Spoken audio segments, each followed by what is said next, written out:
oh shit, Day's car's going in the water.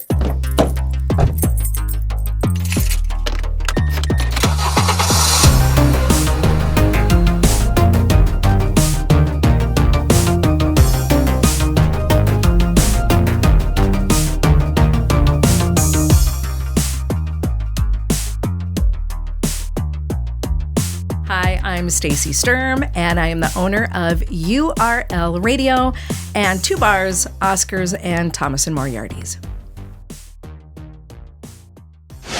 2 bars. 2 bars. I've been to Thomas and Moriarty's. That's a cool place. It is a cool place. It's still going to have a special place in my heart.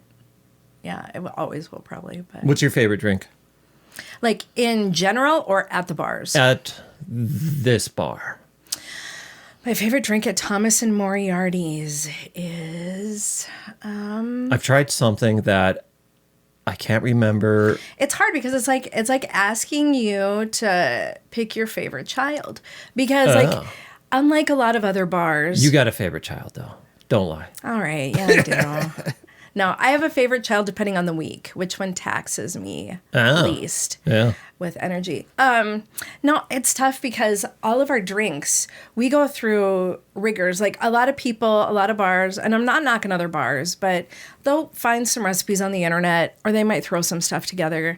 And with us, it's like, it's a process to get a drink on the menu. Mm-hmm. So we come up with a concept, we do like a first draft, and then we called R&D, and then we taste it and we see what is it too bitter, is it too sweet, is it, because balanced cocktails are very important. And I'm talking like I'm like the best bartender in the world, and I'm going to be very honest. Just pretend. I don't bartend at all, but I'm part of the process. So then we taste it and we're like, oh, this needs to be more balanced, because people don't understand if a drink is too sugary, you're going to have your mouth coated in sugar, which means you're going to drink less. Yep. If it's too bitter, that's just unpleasant, right? It's finding that balance between the two where it's sugary enough to please people and appease people, appease the sugar addicts of North Dakota, but yet just bitter enough so you get kind of that mouth water that makes you want to consume more alcohol. Okay, right on. So it's a balance. So, and then sometimes too, we'll try a drink and we'll be like, ooh, this is super matcha heavy. It's just like, it's a great balance, but it's super matcha heavy. I'm getting nothing else. So like all of our drinks go through this process that it's like birthing a child when it goes on the menu. Like when we throw out menus, they've been in development for probably 2 to 3 months. So it's a thing. So it's hard. Like I like so many of our drinks for so many different reasons. I'd say the top selling drinks though of all time at Thomas Moriarty's is the old fashioned. Yeah. Okay. Right on. We're just known for the old fashioned, which I've tried and was very good. Thank you. We do it right. And then the Louise Wiley, which is a play on a porn star martini.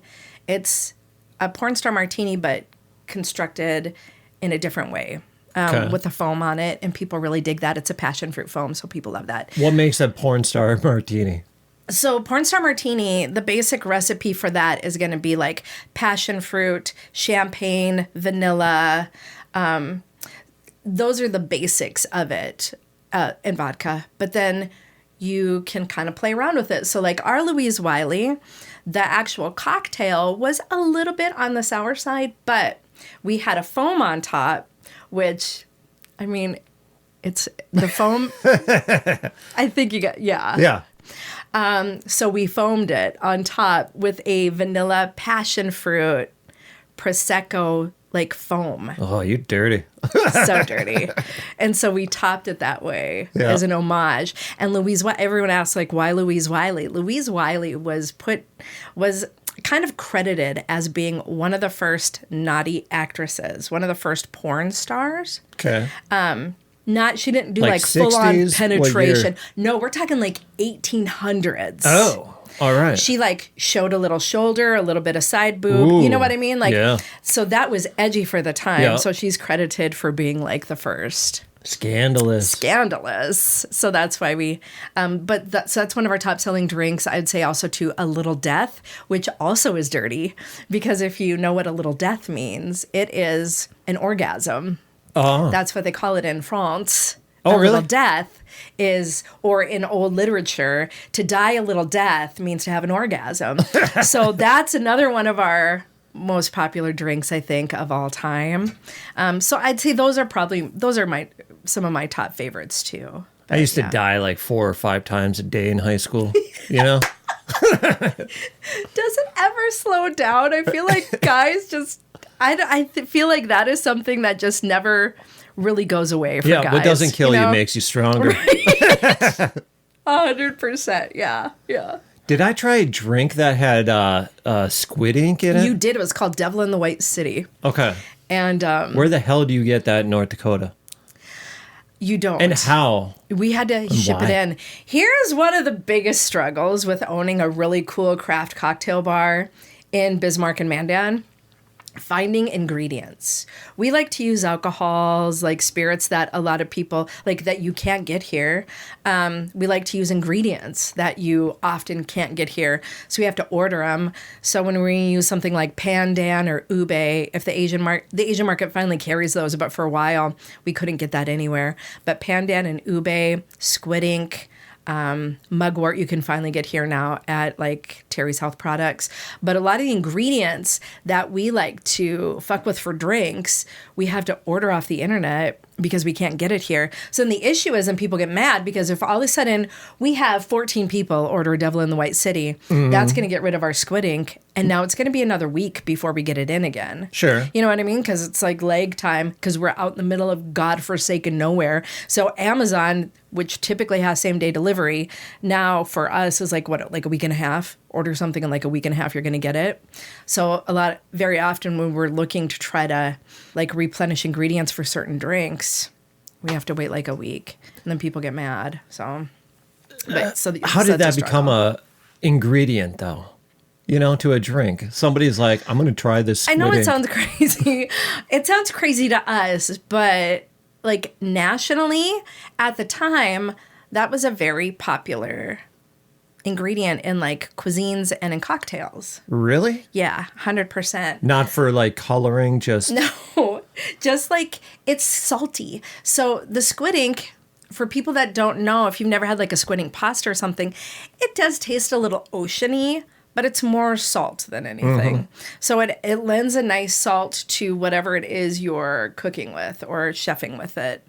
And so it's not invasive. It's not as bad as you think it's going to be, but it is interesting. Yeah, very. But so that was kind of a trend at the time. And when we come up with cocktails for the bars, we're not looking at like what is Bismarck Mandan really into, because we want to get you up to the national level. Right. We want you to know what's going on nationally, like trends with that. So fat washing, like we'll fat wash a drink early on in the trend. So you can say, oh yeah, I have a fat wash drink. So we're not so 1984 here in North Dakota, you know, so we try to keep up with that. And my boyfriend that owns a bars with me, he has bartended like other places. He has bartender friends all around the world. Like he might call Josh in London and be like, hey, I have a question for you on something, and consult with him on that. Or he'll call Kate down in Albuquerque, New Mexico, and be like, hey, you guys did something with Pandan a while ago. Where did you get it at? Where did you access it at? How did you get it so it's not so bitter? How did you get it so it's whatever? Sweet. So bartender networking. Yeah, honestly, people think, because we've always grown up in a climate in North Dakota where you just pour your whiskey Coke at local dive bar A or B, and then that's it. It wasn't until recently that like having a cocktail menu became a thing. Like I'd say maybe in the last 5 or 6 years, it seems now like everybody has a cocktail menu. But before, you wouldn't go into a bar and get a cocktail menu. They just didn't have that. You just ordered what came to mind, like olive vodka cran or whiskey Coke, or I'll do a bottom bouncer shot or whatever it is. Dates me right there. But that wasn't a thing until recently. And so now I love the movement. It's kind of a great thing that we are getting kind of in par nationally, up to par nationally with what's going on in the United States and in the world as far as drinks and cocktails go. Mm-hmm. So, yeah. What do you think is kind of the more out there for you, like ingredient-wise? Something that's just you never thought would be in a drink, and now you're like, that's kind of weird. I like it. God, that is a tough question because you're asking the wrong people. We're super adventurous, so what seems good point. I guess like to me when I saw squid ink as an ingredient, I'm like, I have to do that because that sounds outrageous and bonkers. Yeah, but to us it was pretty normal because we'd gone to a lot of places where that was a thing. Yeah, we'd gone to like Spoon and Stable, and I'd had like the squid ink pasta, and we'd been to Chicago where we had like the squid ink, where we'd had a squid ink cocktail there. So it was kind of normal to me.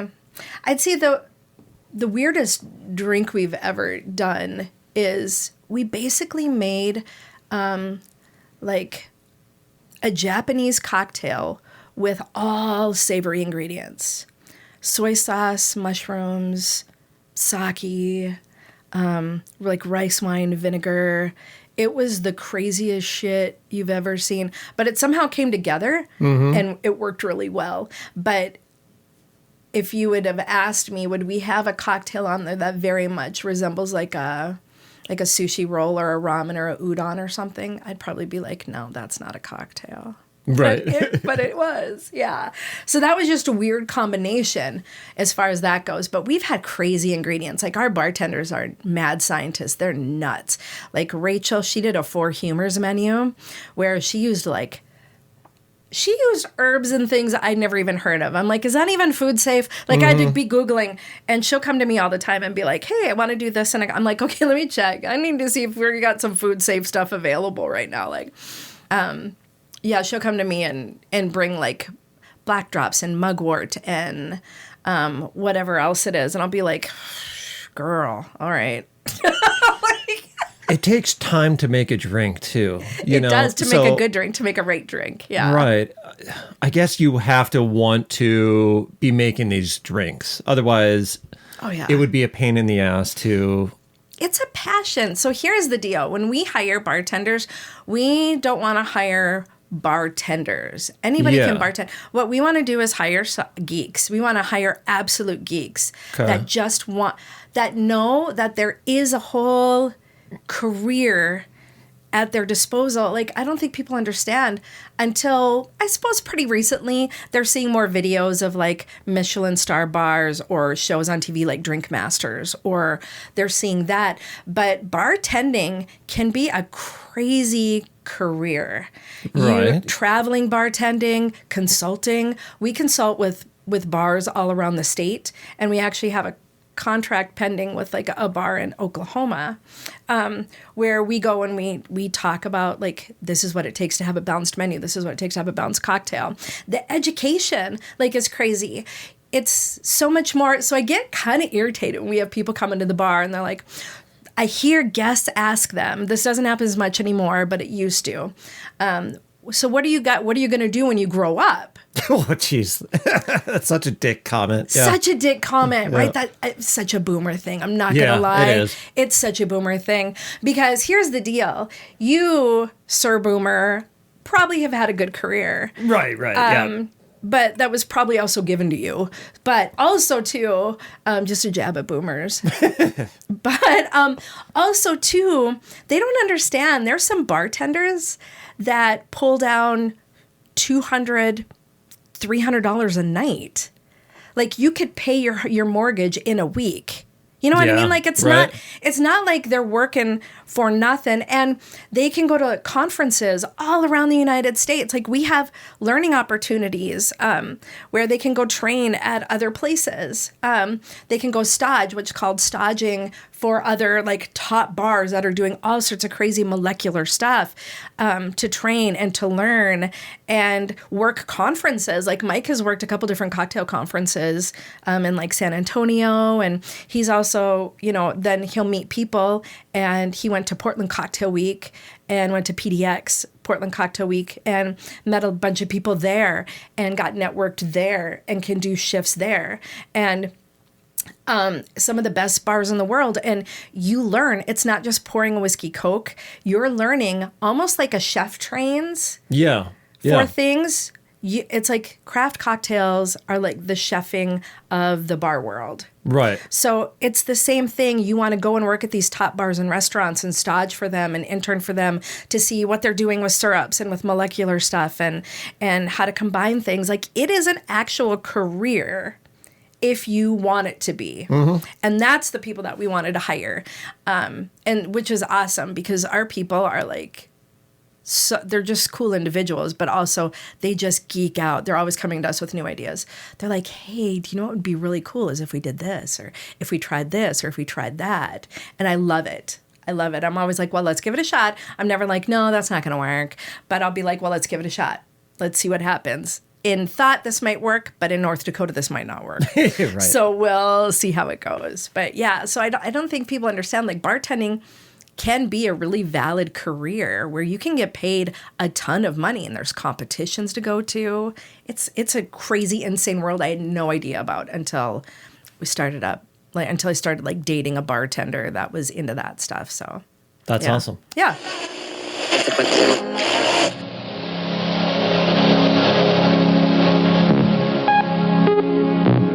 Lincoln Mercury introduces the totally new Lynx. Its hemispherical head engine, advanced transmission, and aerodynamic shape combine to produce exceptional fuel efficiency. Starting today, the world belongs to an American car. Starting today, the world belongs to Lynx. So my first car was literally probably the worst car. It was a Mercury Lynx. It was, I don't know. Is that LYNX? Okay. It was a like burgundy Mercury Lynx, and I used to hold the muffler up with a shoestring and bubble gum because it kept falling and dragging. So I'd pull over to the side of the road and I'd retie my shoelace up there, stick new gum up there, chew some gum, stick it up there so it wouldn't drag. And then the the shifter, it was an automatic, but the shifter like kind of went out and it would all of a sudden just shift from like out of nowhere from like drive into like neutral. Oh, geez. Yeah. And then you just... That's bad. Yeah. And then all of a sudden I'm like, what the hell is going on here? It was a terrible, terrible car, but it was my family's car. Like, it was the extra family car that I could drive. And freedom was more important to me than looks at the time. I just wanted to be gone. Did it look anything like this here? Driving around. I wanted to be driving around. Yeah, that's the car. Yeah, so freedom was way more important to me than function or looks at the time. I just wanted to meet my friends out on Main Street, man. That was my only concern. I didn't care. It had a cassette tape in it, like it had a cassette player in it. Hell so yeah. We could crank our Ministry or our Motley Crue or whatever we were listening to at the time. So. You're a young rocker, huh? Oh yeah. Yeah, I loved rock. Yeah, so we'd go hard to like Pantera. Nice. And like I said, Ministry, that was on the Summer of Ministry. I do remember that. And then Metallica came out with Black, the Black album. And yeah, so we rocked hard. We picked up dudes left and right with metal music. Just driving around with the windows down. Yeah, they're like, okay, these chicks, they're decent. Yeah. Maybe we'll pull over and talk to them. Yeah. Yeah. Metal chicks are always the coolest. Yeah, I think we probably were. Not to brag, but yeah. I don't feel like I'm incredibly unattractive, but I feel like the metal music helped me get a lot more dudes. Oh, yeah. Than the whole looks of everything. So, yeah. Yeah. Yeah. My first car I owned, though, was a 1991 red Toyota Tercel. And that was the shit.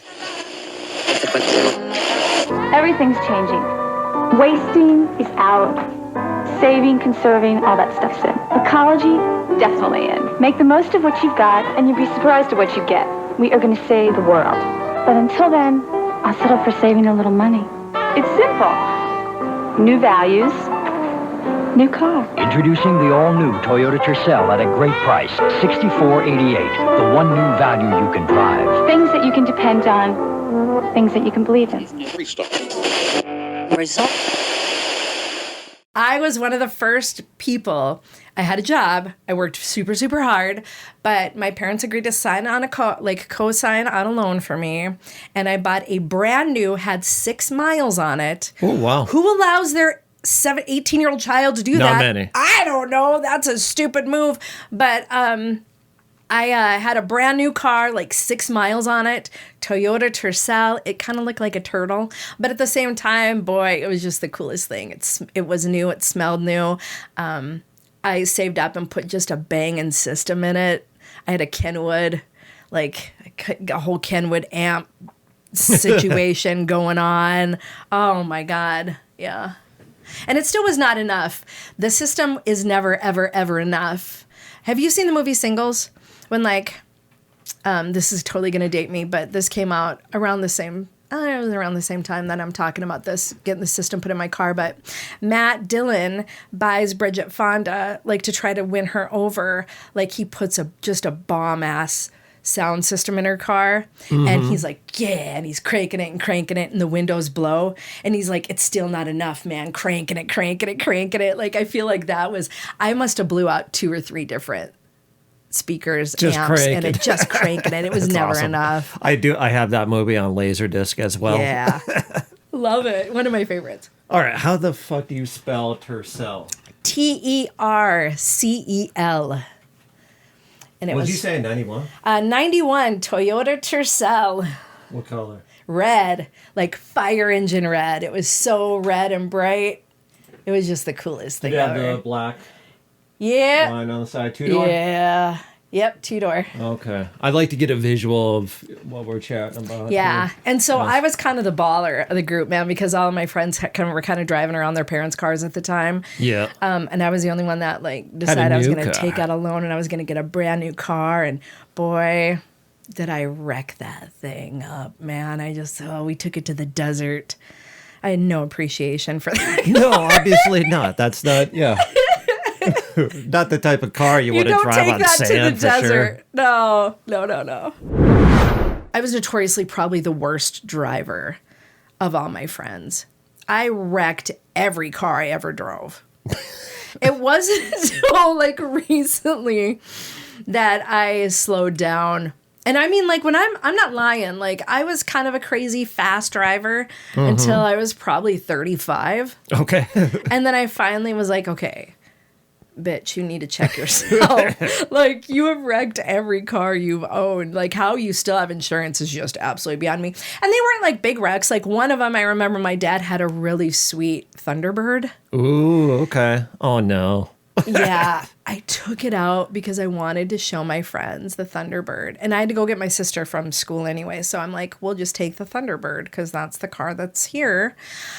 And, so I'm driving I'm pulling out of the garage and I'm so focused on like making sure I don't hit this other, like I think my dad had a snowblower or something, or in the, I didn't want to hit it, that I actually hit the other side of the garage. Oh, geez, yeah. And pulled the rear view mirror off of it. Like it just, I still remember the sound of the crunching metal. And I looked at my friend, I was like, oh shit, there's no way we're going to hide this now. Absolutely not. Like I'm in so much trouble.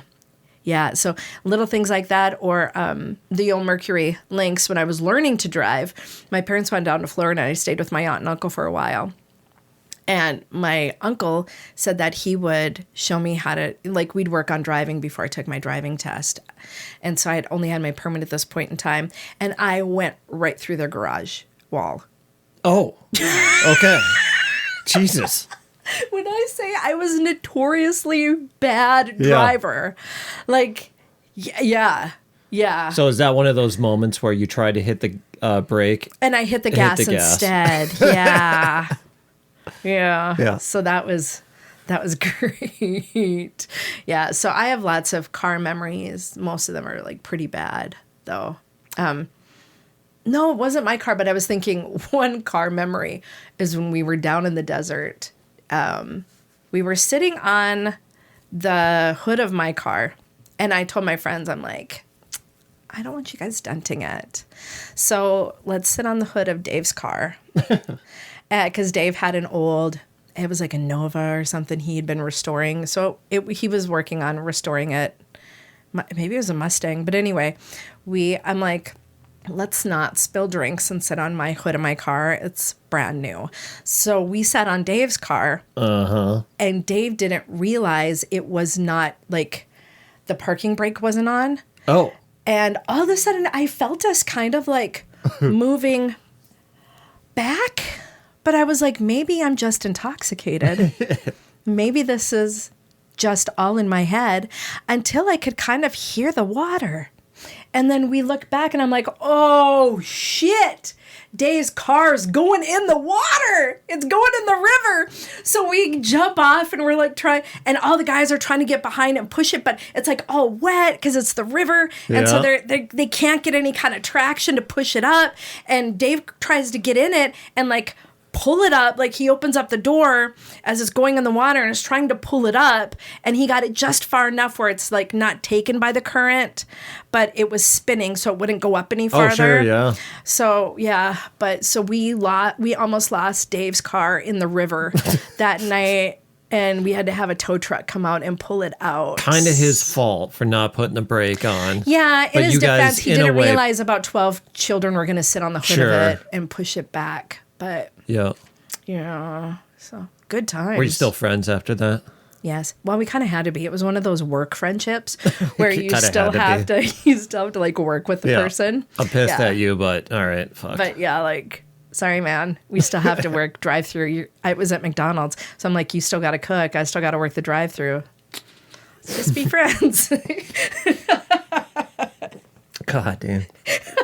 Yeah. I love that everybody has a desert story too. If you lived here, during those years. If you lived in the Bismarck, if you went to high school in the Bismarck Mandan area, you have a desert story. Yep. Even if you went to college in the Bismarck Mandan area, because I know when I went out to University Mary, there was kids always like discovering the desert. They'd be like, "Do you know about the desert?" Yeah, I always like that too. Oh yeah.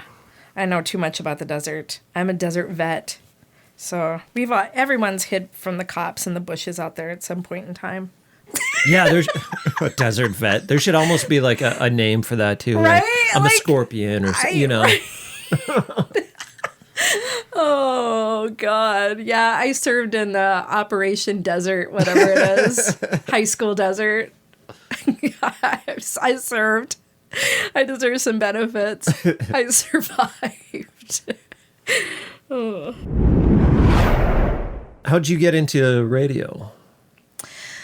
So I knew from a child in Montana, probably when I was 4 years old, I had my own little radio show.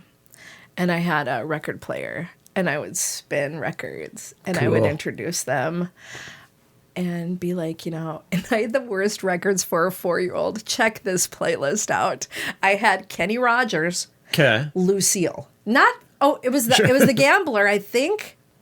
But on the flip side, it was Lucille. Okay. I also had Dolly Parton, pretty solid. Wait, is this like a Fisher-Price record player? Yeah. It was, I think it was like but a step up. But they still work, right? Yeah. Yeah, it was like a step up, but it definitely was like a plasticky kind of a thing going on. Okay. But they played records. Yeah.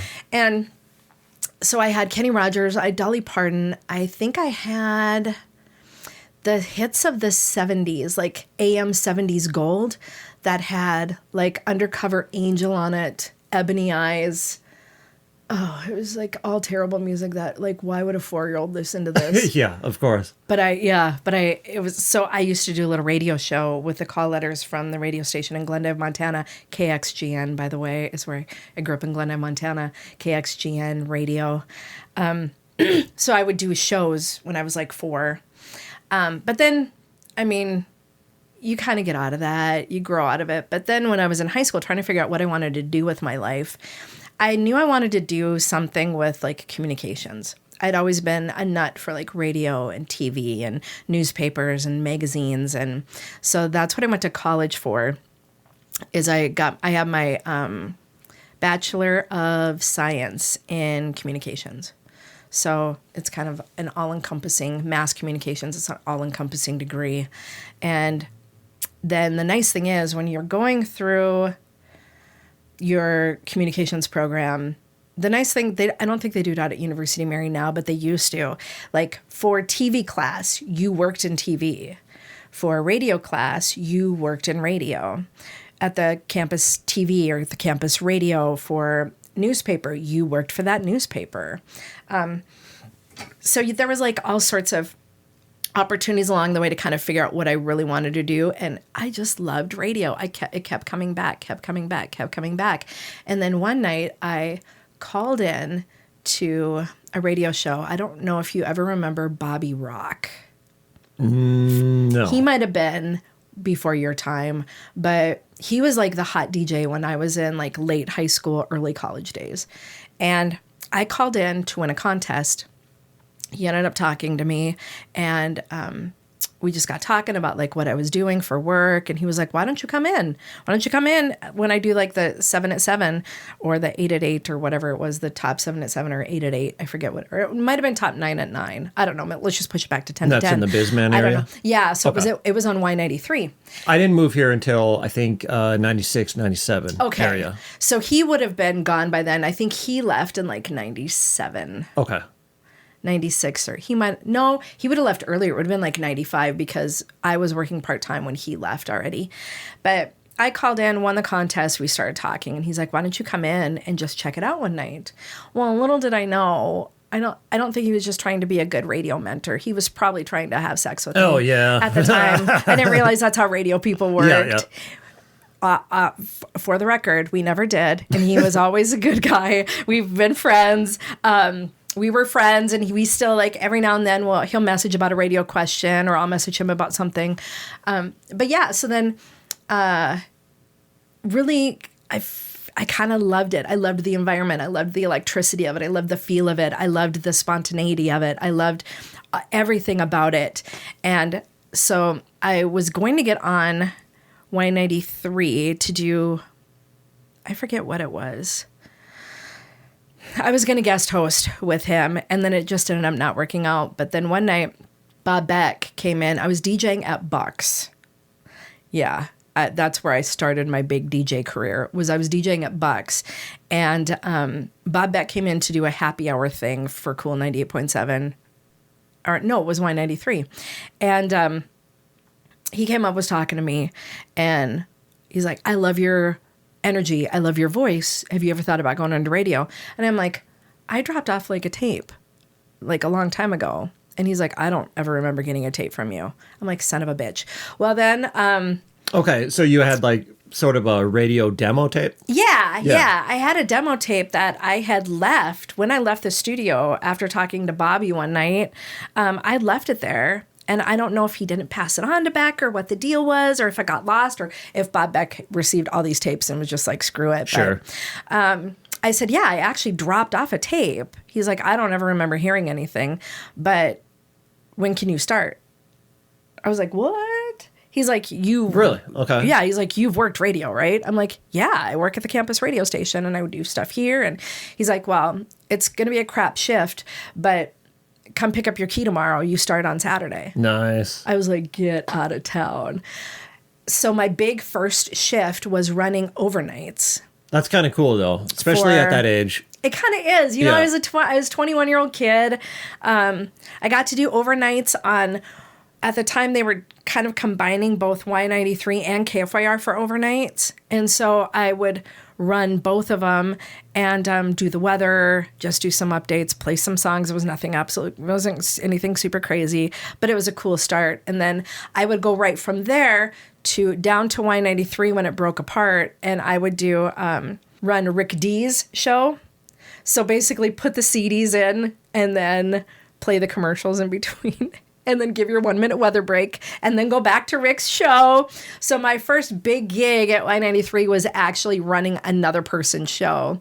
But just to go on and do that 1 minute weather break was just like the coolest thing in the whole wide world. Yeah. You know, it was just like, oh, I've made it. I'm actually running the radio station during Rick D's weekly top 40.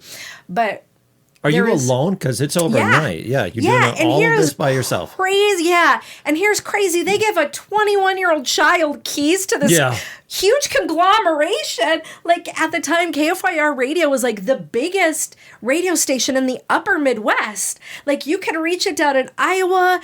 People listen to it like in South Dakota and Oklahoma, and like its reach was absolutely crazy. And here I am an unattended, absolutely by myself, 21-year-old child in this studio, and it was like the craziest thing you could ever imagine.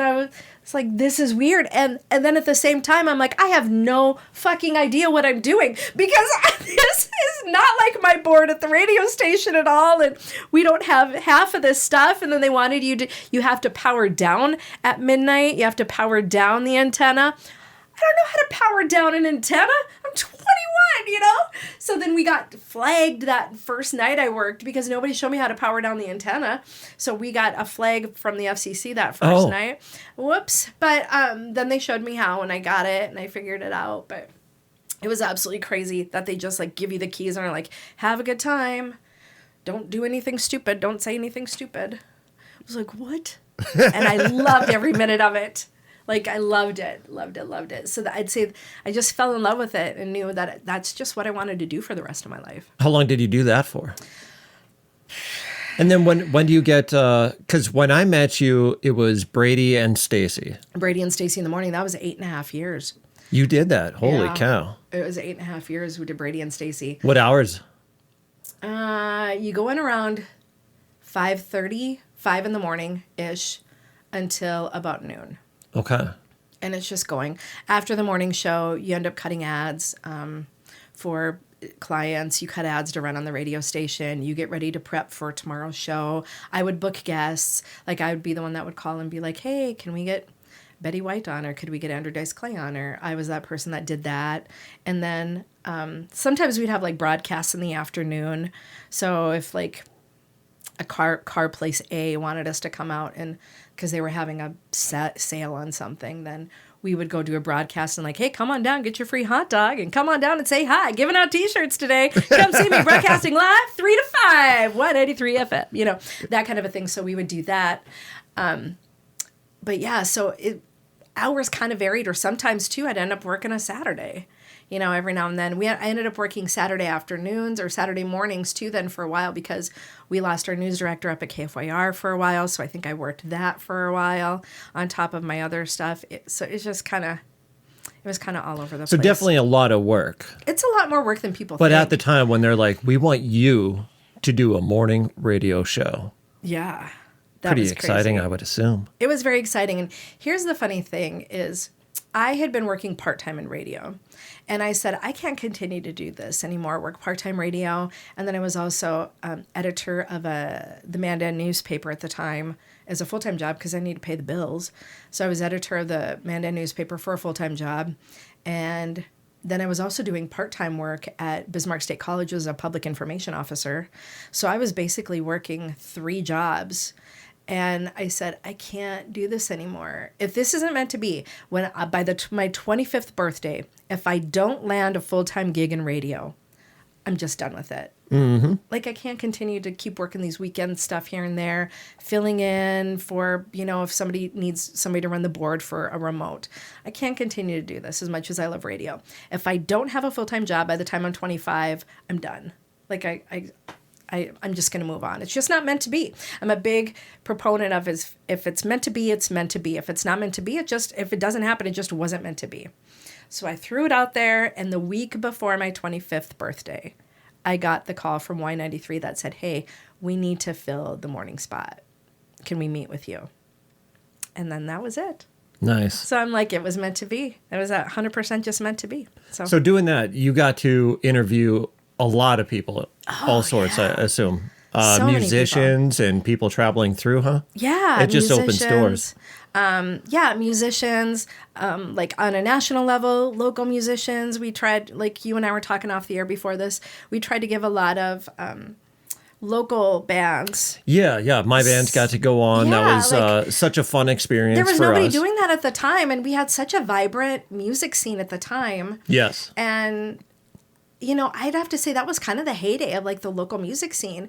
There was every venue had music, and there was all sorts of bands, and there was constantly something to do, constantly something there was, like a band to go see, and sometimes more, multiple shows on one night too. Yeah, it wasn't oversaturated.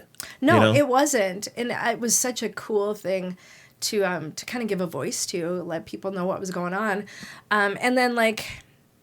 We had the connection to Y93 with KFYR TV, so we were owned by the same people for a while. So if there was like a TV show that came out on KFYR TV, we'd often be able to like interview the actors, call them and interview the actors. So I remember John Krasinski from The Office. Like when The Office first came out, nobody was really sure about it. KFYR said, "Hey, will you give this guy an interview? Will you give him some exposure in the market? Will you have him on your guys' morning show?" Really? And we're like, yeah, I mean, why not? Yeah. Why not? I mean, that sounds, the show might be a huge hit. Let's have him on. That'll be great, So we had him on. We were one of his first interviews he ever did. That is so cool. Yeah. So we've interviewed a lot of like new TV people, old TV people. The older TV people are some of my favorite interviews because they're like idols. You know what I mean? They're like idols of yours that you have watched or seen on TV or in movies or something. It's like, and you get to talk to them, and it's kind of like a little childhood dream come true. Like when I got to interview Betty White, I was like, "Be still my beating heart." And that at the time, Betty White wasn't really having a comeback. Like she was, she wasn't as she like had finished. between. She was in between Golden Girls, and I want to say she came on when she was trying to promote Hot in Cleveland. That might have been it, right before Hot in Cleveland started. I don't remember, but she was promoting something. I didn't even care what she's promoting. She could have called and said, "Hey, would you like to have Betty White on? She's promoting Spam." I'd have been like, "Cool." Yeah, I'm all about that processed meat. Yeah. Give me some Betty White. So we got to interview her, and I got to play like match game with her. Bob would ask questions of Betty, and we'd see if we would match, and it was just so much fun. Yeah, it was just great. So I'd say I've probably interviewed 300 to 400 people over the years, at least 300 to 400 like celebrities over the years. And more I forget, you actually forget that you interviewed some people until like a listener will bring it up. Or like something will trigger in my mind. I'll be like, "Oh my God, I forgot I interviewed Patrick Duffy." Oh shit, yeah. Whatever. Or you'll see somebody on TV and I'll be like, "Oh my God, I totally forgot. I interviewed them too." That's so cool. People got to think, my kids got to think I'm like making this shit up. They got to be like, "You're crazy. That's not true." Which is weird. No, all of this has happened and was recorded at some point. Do you have any of these like backup files, audio? I don't. Like I was saying, I had about 40 cassette tapes, and I only have like 3 or 4 now. And a couple of them I do. Like I still have Betty White on tape. I have Andrew Dice Clay on tape. I have really? That's so cool. Julia Child on tape. Oh man. The worst interview we ever had was Mickey. That's what I was going to ask Mickey you. Rooney. Oh my gosh. So here's why. I'm sure he is a delight. But he was deaf as shit when we interviewed him. And his wife would have to basically yell the question to him, even though he was on the phone with us. She was on the other end of the phone with him. So it was one of those things, like she was listening in on his phone interview with us. And he was so deaf that she would then back away from the phone and be like, "Mickey, they asked you about," and I was like, "Oh my God." So it was just the worst interview ever. And even and there was a couple times where like, how do you handle this when he even misunderstands that?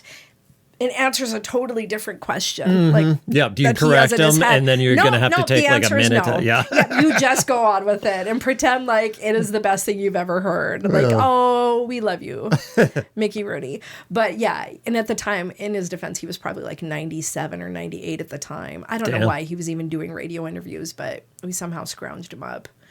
That was absolutely the worst. But yeah, I still have some of those interviews. Now I do love it with the digital age. Like all of the stuff I have basically from like 2008 on, I do have digital copies of all of those. So yeah, not easy though. Yeah. But the best interview I've ever had, I couldn't even tell you. There's been so many good ones. That's actually so much better than, the worst one will stand out. Oh, yeah. Poor Mickey Rooney. Oh, my God. If there's so many good ones. It's like they just propped him up to do the interview, and I was like, I just could not. Weekend at Bernie style. It so was. That's so bad. Oh.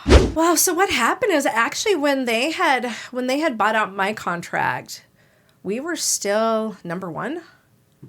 But the issue was radio was starting to go through that transition now that we all have like witnessed over the years. But this would have been in 2007, 2006, 2007. I forget what year it was.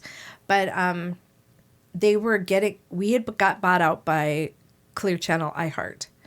And they had merged our station with a group of like 4 other stations. So they'd merged KFYR Y93 with like a whole group of other stations. And then what I could see it was going to happen, they started replacing all of the local people with like their national people.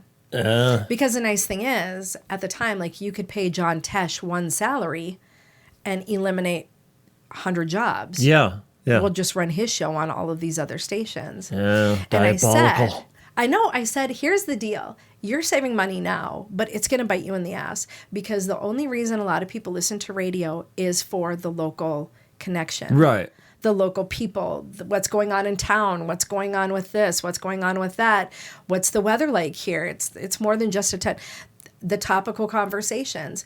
If you get rid of all the local people, radio is going to die. And sure enough, they bought out my contract. They eventually bought out Bob's contract then. They offered him a chance to stay on, but at half of the money.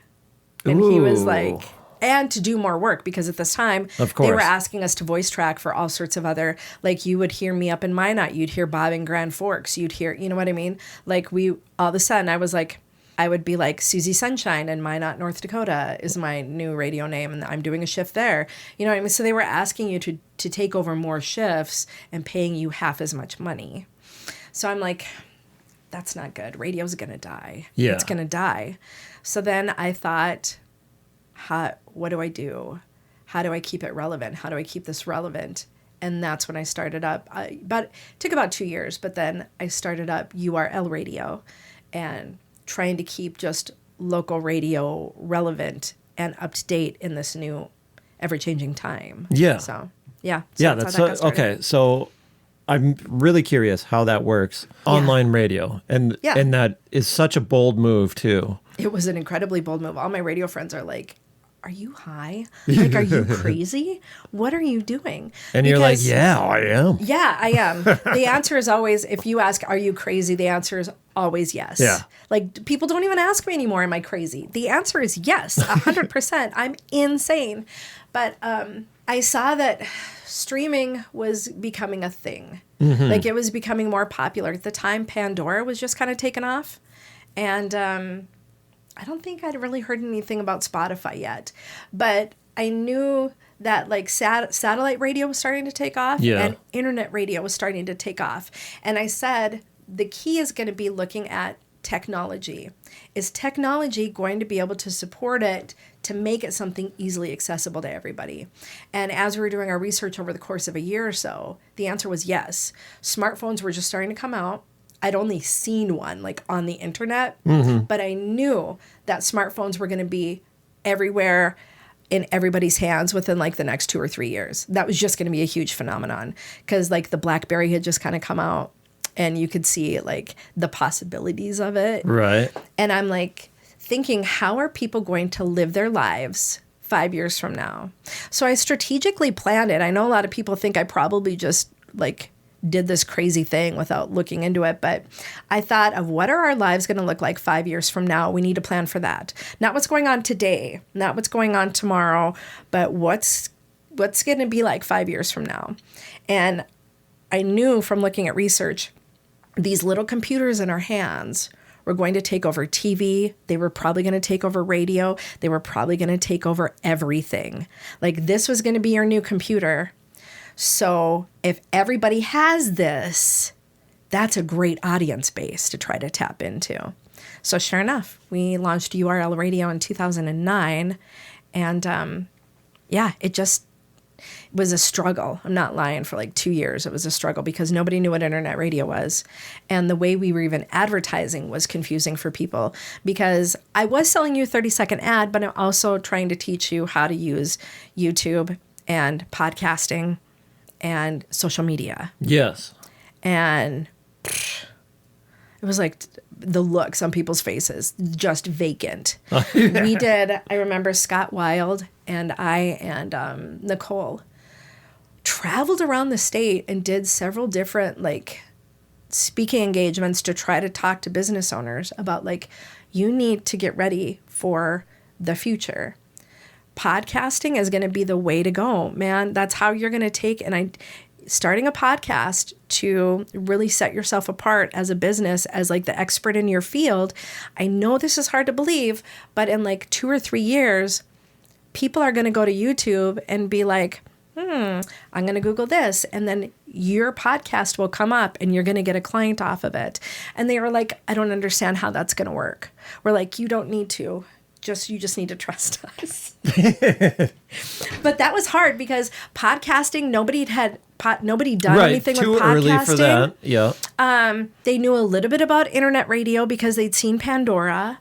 But they didn't know how to make it work. So I'd say the first 2 years we were in business, I was just showing people like, this is how you listen. This is how you get us on the website. Click play. And then there we are. And they're like, what? Mm-hmm. How does this work? And it was like magic. And I was like, oh God, what did we do? I feel like I have made a terrible, terrible mistake. Oh, it's like setting up my mom's phone or watch. Yes. But now do that with the whole entire state of North Dakota.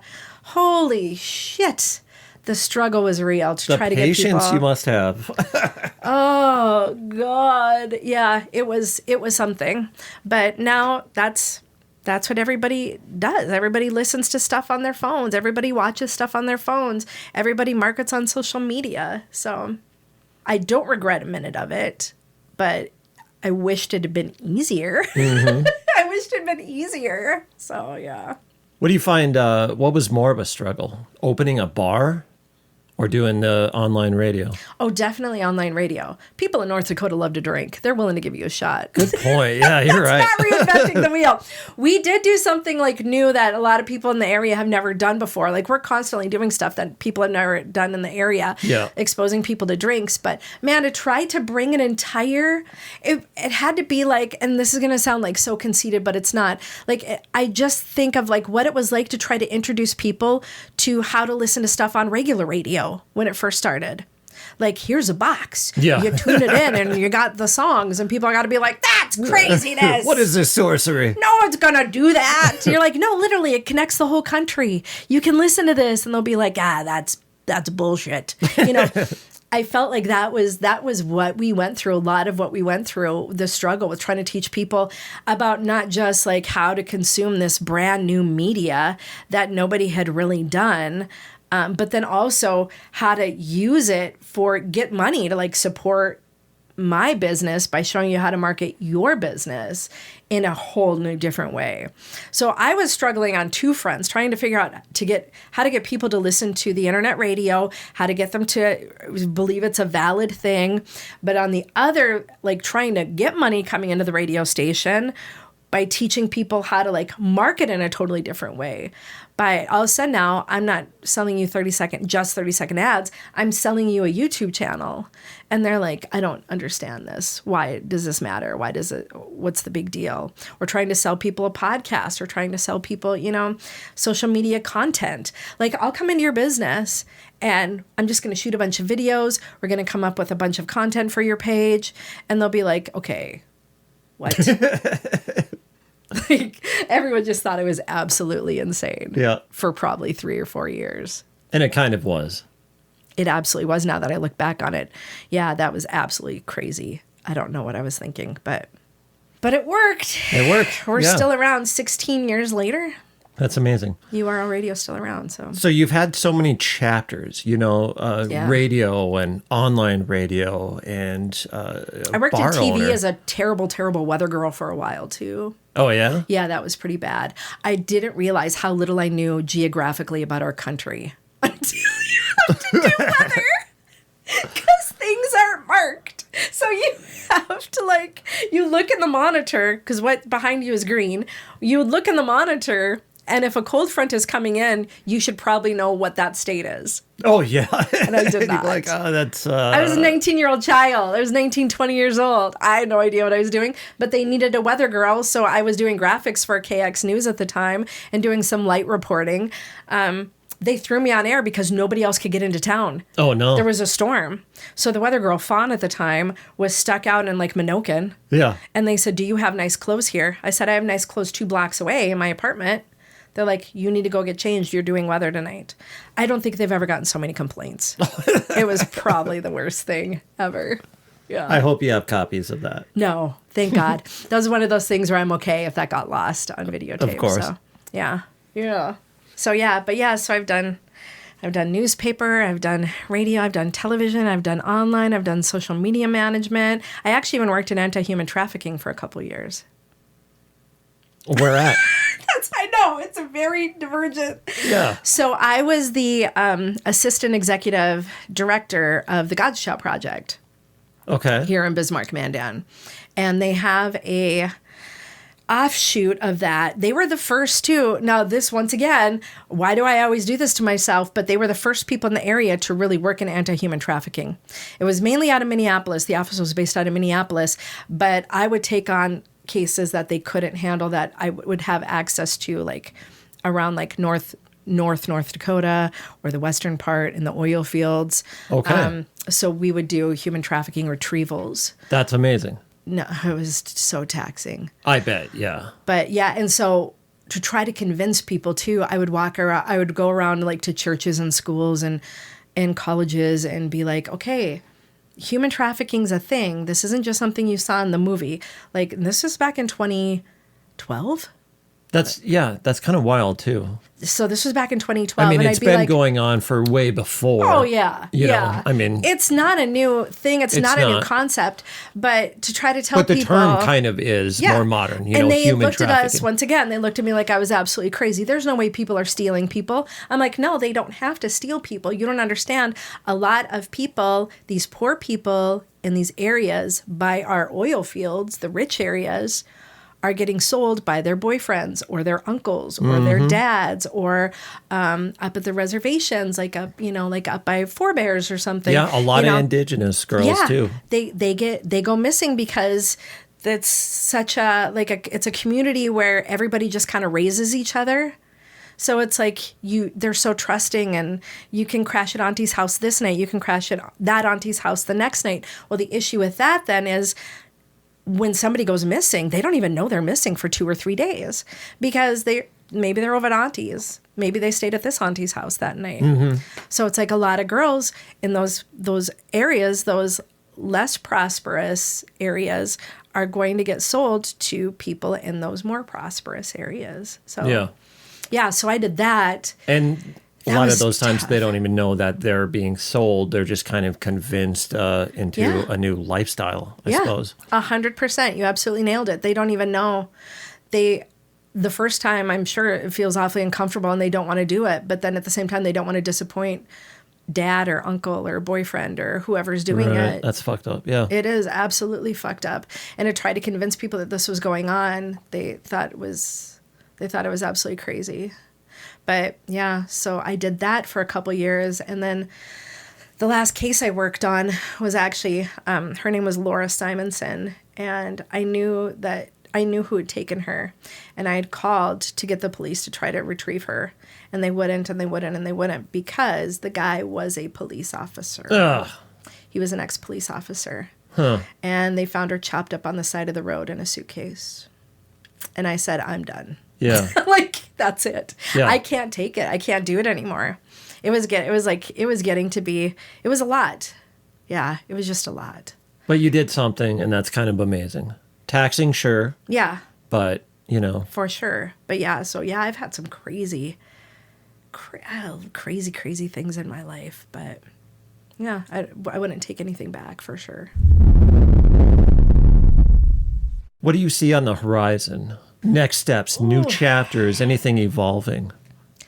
You know, I don't know. This is so hard. Like, if you would have asked me what, like, even what I would have saw 5 years ago, I would not have predicted anything that's gone on in my life.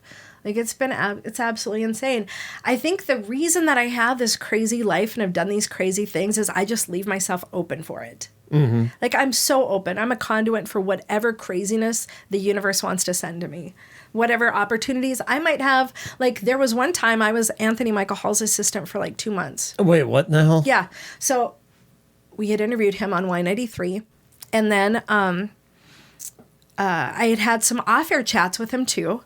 And he was talking about how he had just lost his assistant. And he's like, I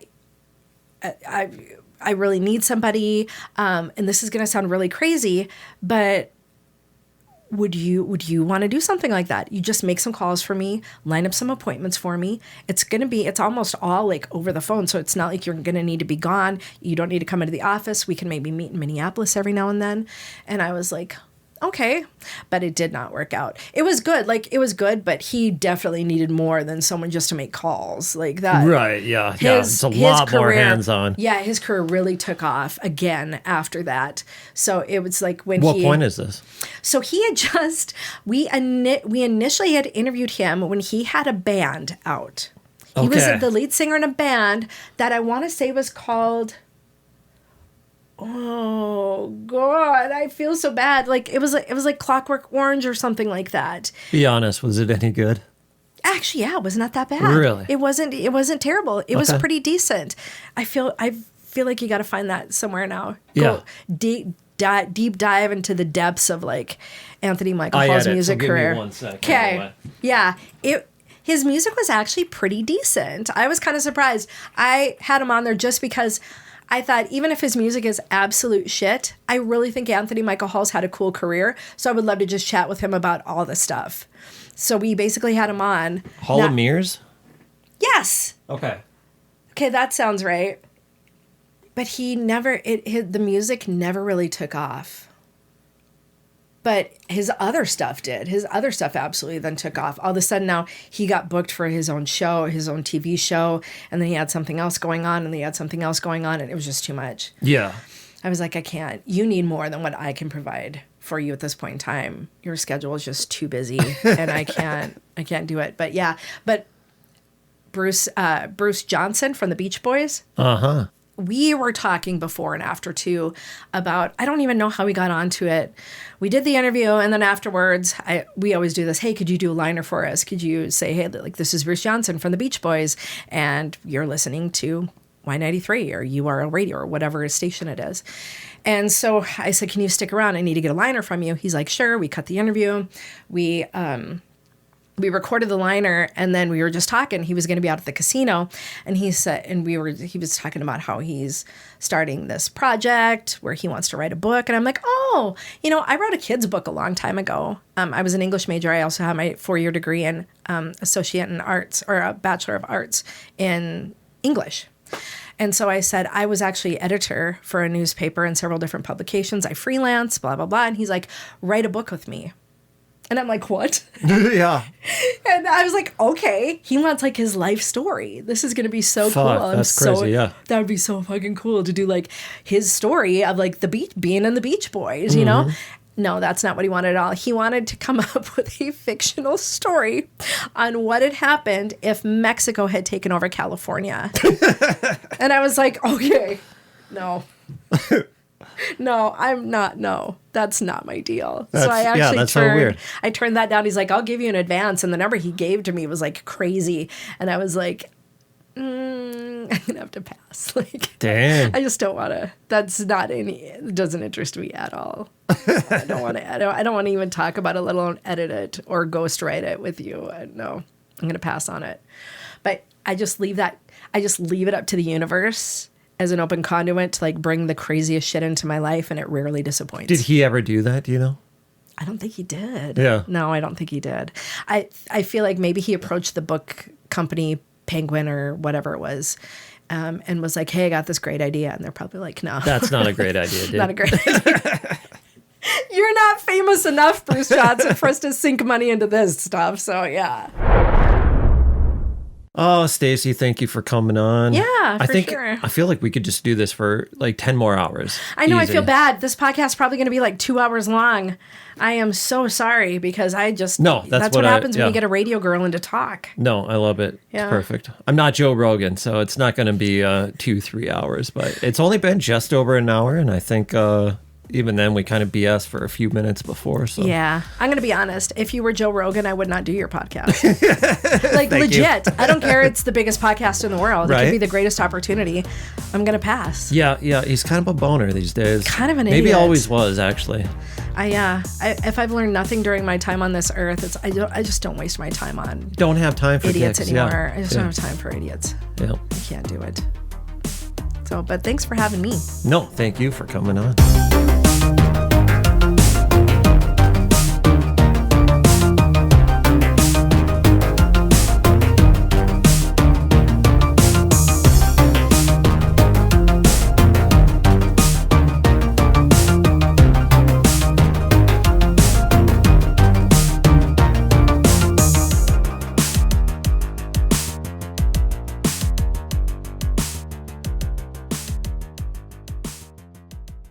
People don't even ask me anymore, am I crazy? The answer is yes.